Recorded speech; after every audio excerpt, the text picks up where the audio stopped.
podría decir que no, el periodismo, una cosa es informar y otra es hacer periodismo. Cualquier ciudadano puede informar de cualquier cosa, eso es un derecho y por lo tanto inalienable para cualquier persona. Hay muchas aplicaciones que permiten dar información in situ, en el momento, lo que ocurre, pero eso no es hacer periodismo. Periodismo requiere otra serie de cosas, en principio el análisis de la noticia, ver la intencionalidad de la misma, verificar la fuente, o sea, saber una serie de cosas que normalmente la persona cuando informa simplemente da el dato, lo que cree, lo que evidencia en ese momento, pero no sabe si la realidad es esa o no, solo lo que parece evidente.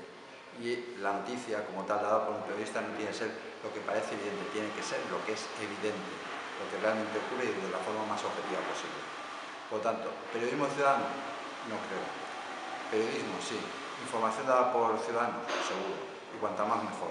Transparencia, sí. Sociedad abierta, sí. Todo eso. Comunicación, en cualquier sentido.